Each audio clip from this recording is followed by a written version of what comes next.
welcome back to my YouTube channel. I am so excited that you are here, and I truly hope that you are having an absolutely beautiful, magical, wonderful, all the good things, morning, afternoon, or night, whatever it is for you when this video finally reaches you. Today's video is absolutely chilling. We are going to be diving into an experience that was had with a Ouija board on Devil's Night.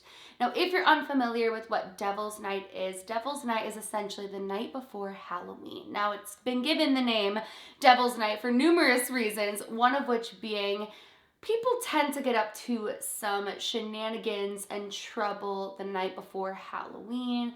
Vandalizing happens, just bad stuff tends to happen, but this experience takes it to a whole new level, and I'm so curious to hear what you guys think of said experience and if you guys have any thoughts or opinions on it. So without further ado, I suggest to sit back, relax, maybe turn a light on, because this is about to get dark.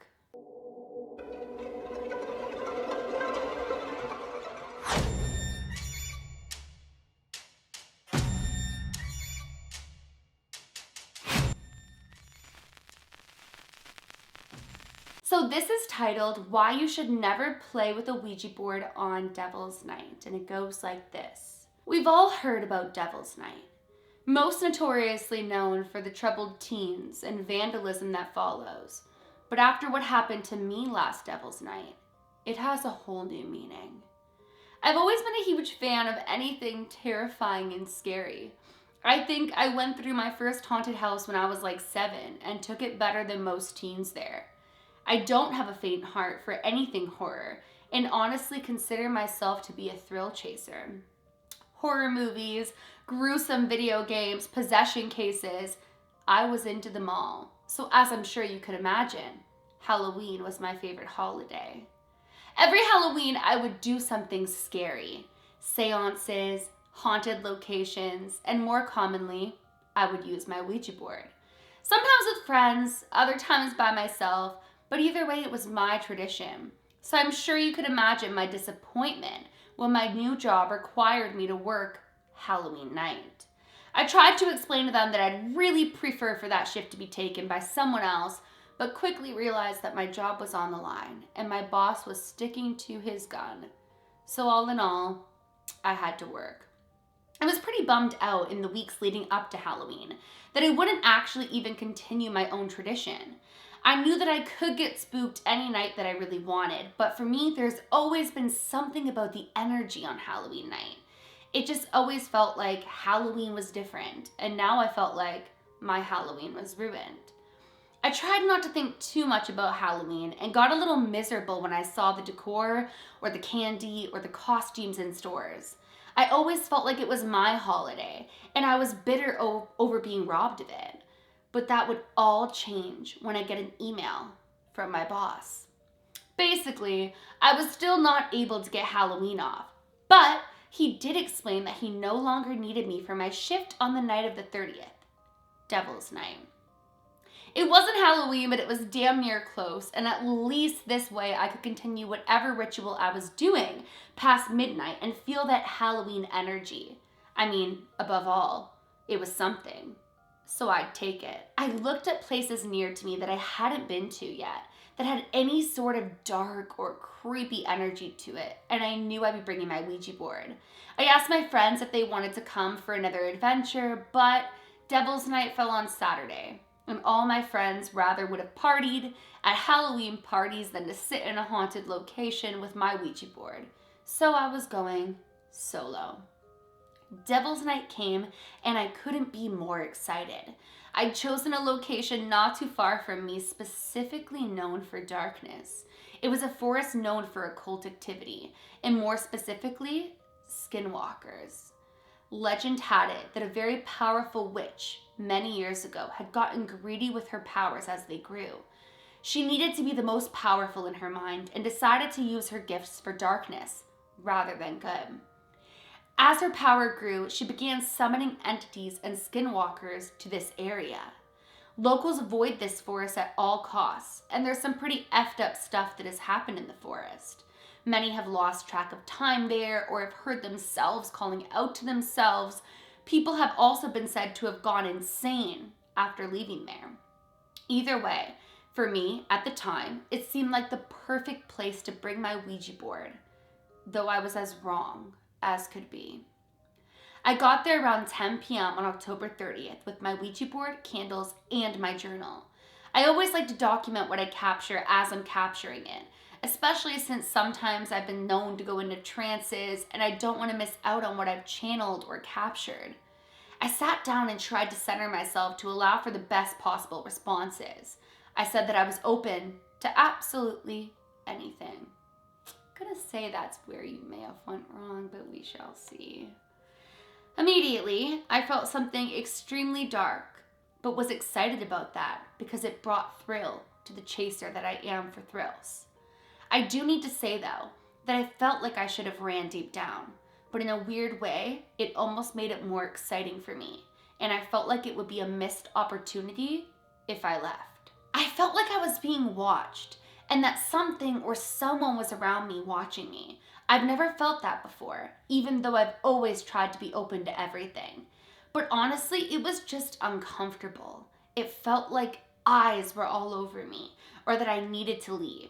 But the thrill was what I was chasing, so this seemed exciting. I pulled out my Ouija board and started to see if anything wanted to communicate with me at all. But I got an immediate answer. Me, it spelled out. Who are you? I asked. The devil, it spelled out again. I giggled to myself. A thrill like this so quickly? I mean, I knew it wasn't truly the devil, but I was shocked by the response. No, really, I said. Who are you? The devil, it spelled out again. I sat with my hands on the planchette, completely confused. Then it started moving again. It's Devil's Night, it spelled. And I sat there in silence. Let's play a game, it spelled again. It was as though my hands were possessed. I surely was not moving it to spell this out. At this point, I was freaked out. I still felt like eyes were all over me, and I'd never had such long, direct things off the immediate get-go. Remember, I was playing alone, so I knew that I was not the one spelling this. I had nothing to gain from that. I took a few deep breaths and felt myself trembling, something that had never happened to me while doing anything of this sort in the past. I felt it in my soul that I should leave once again, but the thrill in me wanted to keep pushing on. What game? I asked out loud. The board went quiet. I felt chills all over my body as the leaves rustled around me. I almost went to ask another question when it wrote, Your soul. At this point, I was feeling sick. I'd had some crazy experiences, but something about this felt different. What kind of game was my soul? I sat there with my hands on the planchette as it started to move around the board with no rhyme or reason. As it did, I felt myself losing vision. It all felt dark. So dark. Suddenly, I awoke, laying next to my Ouija board. I sat up confused and reached for my phone. It was 1:30 in the morning. I felt wet and went to touch my face. Blood. My nose had been bleeding. I felt disoriented, but so sick. I wanted to go home. I didn't know where the time had even went, or how long I'd been asleep, or what had even caused my nose to bleed. As I went to grab my things, I realized something bone-chilling. My Ouija board was broken. There was a crack straight through it, and my planchette, nowhere in sight. As I drove home, all I could remember was Devil's Night. It kept repeating in my mind. That night, I experienced sleep paralysis for the first time too. It was horrific, but I'll spare you the details. I haven't touched a Ouija board since and don't plan to this coming Halloween. I don't know what happened to me, but it was an evil I could never even imagine, despite my history of looking into evil. All I can say is that I don't think any sort of connection with a Ouija board or anything is safe on Devil's Night.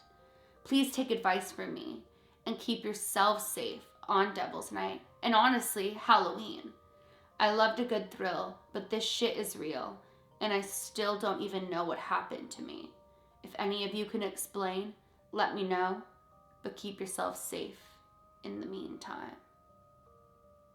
And that's the experience. So not only did they play with a Ouija board in a location that is notorious for skinwalkers and dark occult activity, etc., but they also played alone. And if you guys have ever watched any of my previous videos on Ouija boards, there are rules to abide by if you're going to play with a Ouija board safely. One of which being to not play alone. So what do you guys think happened with this particular experience?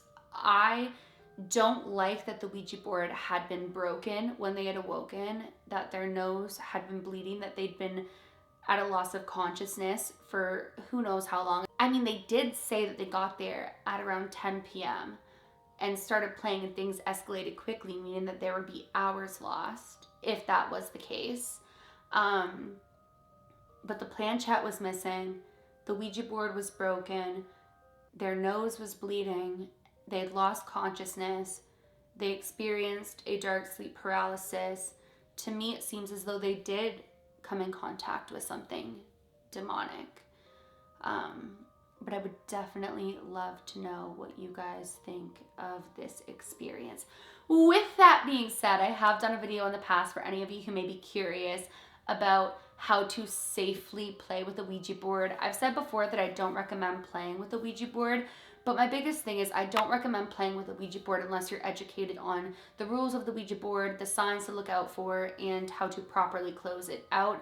As I've said a million times, I don't think that Ouija boards in and of themselves are inherently evil, but I do think that you have to take the proper precautions when connecting with the other side in any way, shape, or form. So definitely let me know what you guys think of this experience. If you are planning on playing with the Ouija board in the near future, definitely check out how to safely play with the Ouija board and to safely close it out. And that is basically it for today's video. If you guys are new to my channel or you are just not yet subscribed but you do enjoy my content, I would seriously love it if you would go ahead and click that subscribe button. Please give this video a big thumbs up if you did. Did you hear that? I was like, if you did enjoy it, and I truly appreciate having you guys here. As I mentioned, I'm uploading every single day for 31 days, and I would love to have you here every single day. Let's spend spooky season and the month of October together. Remember, loves, to do all things with kindness, and until next time, I love you.